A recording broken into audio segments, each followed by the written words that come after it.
تب ان کی صحبت میں بیٹھو تمہیں خدا یاد آ جائے، اللہ کی یاد آنے لگے۔ تو کرامت معیار ولایت نہیں ہے اور شرط ولایت بھی نہیں ہے۔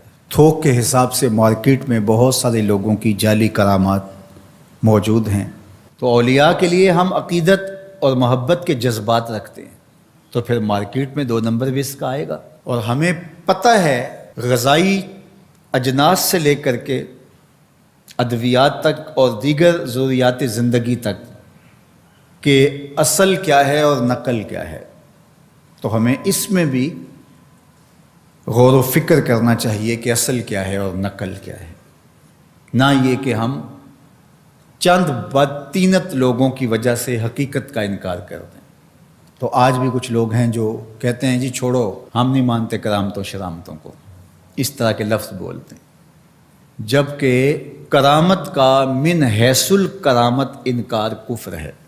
اگر کوئی کہے میں کرامت کو ہی نہیں مانتا تو یہ کفر ہے۔ وہ کرامتیں جن کا بیان قرآن مجید میں موجود ہے، جس طرح آصف بن برخیہ کا تخت بلقیس لانا، حضرت مریم سلام اللہ علیہا کے حجرے میں بے موسم پھلوں کا آنا، اصحاب کہف کا 300 سے زائد سال کا عرصہ سوئے رہنا کھائے پیے بغیر، اور رب ان کی کروٹیں بھی بدلتا رہا، یہ قرآن میں مذکور ہے۔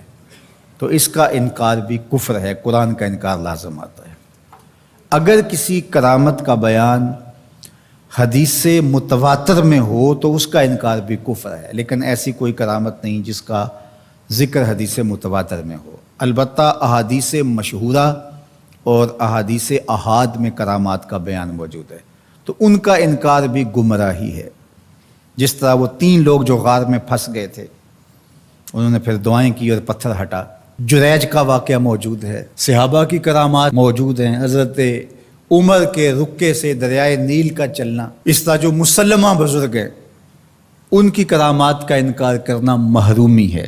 لیکن یہ بات بھی ذہن میں رکھے کہ کرامت اللہ کی طرف سے بندے کو دی جانے والی ایک عزت ہے، لیکن ولی کی زندگی کا مقصود رضائے الہی کی طلب ہے، کرامتوں کی طلب نہیں۔ لیکن عمومی طور پہ ہمارے اسٹیجوں کے اوپر اولیاء کے حوالے سے جو بات کی جاتی ہے، بس آپ سننے کے لیے بیٹھے ہیں اور خطیب صاحب نے کان پہ ہاتھ دھرا اور 2-4 کرامتیں سنائیں اور چلے گئے، معیار بتایا ہی نہ، جس کے نتیجے کے اندر بہت سارے عوام اس سے غافل ہوتے ہیں۔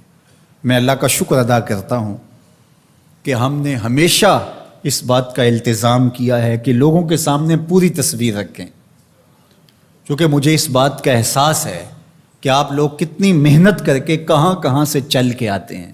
پورے پاکستان میں بلکہ پوری دنیا میں ہم جہاں گئے ہیں، ہمارے سامنے جو لوگ آ کے بیٹھتے ہیں زیادہ تر طبقہ باشعور لوگوں کا ہوتا ہے، تو پھر ہماری ذمہ داریاں اور زیادہ بڑھ جاتی ہیں کہ ہم جو ہے وہ ان کے سامنے وہ بات کریں جو بات کرنی چاہیے۔ اس منبر سے آپ کو وہ چیز نہیں ملے گی جو عوام کی ڈیمانڈ ہوگی، وہ چیز ملے گی جو عوام کی حقیقی ضرورت ہوگی۔ اس پر میں بھی اللہ کا شکر ادا کرتا ہوں، اس پر آپ کو بھی اللہ کا شکر ادا کرنا چاہیے۔ اور نہ یہ کہ کچھ 2 نمبر لوگوں کے رد عمل میں ہم حقیقت کا انکار کر دیں، جس طرح معتزلہ کر رہے ہیں، اور ایک طبقہ وہ ہے جو رتب و یابس کو قبول کر رہا ہے، اور آپ نے ایسے شخص، ایسے لوگ کہ جو اچھے انسان بھی نہیں ہیں، لوگوں کو دیکھا ہے کہ ان کو ولی مان رہے ہیں اور ان سے اپنی حاجتیں طلب کر رہے ہیں، ان کو ہادی مان رہے ہیں، مرشد مان رہے ہیں۔ وہ شخص جو خود آشنا بھی نہیں ہے، وہ تمہیں منزل آشنا کیسے کرے گا؟ میں کتنے لوگوں کو جانتا ہوں جن کو فہم دین ہی میسر نہیں ہے۔ یہ میں ان لوگوں کی بات نہیں کر رہا جو منہ دراز ہیں اور بالکل ننگ دھڑنگ ہیں، ان کی بات نہیں کر رہا، جو بظاہر حلیے میں بھی ہیں، ان کا فہم دین ہی ناقص ہے۔ کتنے ایسے علماء کو جانتا ہوں ان کی توحید کا تصور ناقص ہے، تو یہ بدبختی ہوتی ہے۔ اب وہ کیا کسی کی رہنمائی کریں گے؟ جو خود ڈوب رہا ہے وہ کسی کا ہاتھ کیسے پکڑے گا؟ لیکن عوام ظاہر ہے ان کے گرد آئے اور ان کا کاروبار چمک رہا ہے، اور کرامتیں ہیں کہ تھوک کے حساب سے بنتی ہیں، اور پھر اس کی مارکیٹنگ کرنے والے بھی ہوتے ہیں، اور پھر اسی بنیاد پر ہی جو ہے وہ ان کا سارا سلسلہ چلتا ہے۔ اللہ کے ولی یہ نہیں چاہتے کہ ہماری کرامات ظاہر ہوں اور لوگ ہماری طرف لپکیں ہماری کرامت کی وجہ سے، یہ نہیں ہے۔ الکرامات حیض الرجال، جس طرح عورتیں ایام مخصوصہ کو چھپاتی ہیں، اللہ کے ولی بھی چھپاتے ہیں، وہ نہیں چاہتے کہ ہم اس حوالے سے جو ہے وہ پہچانے جائیں۔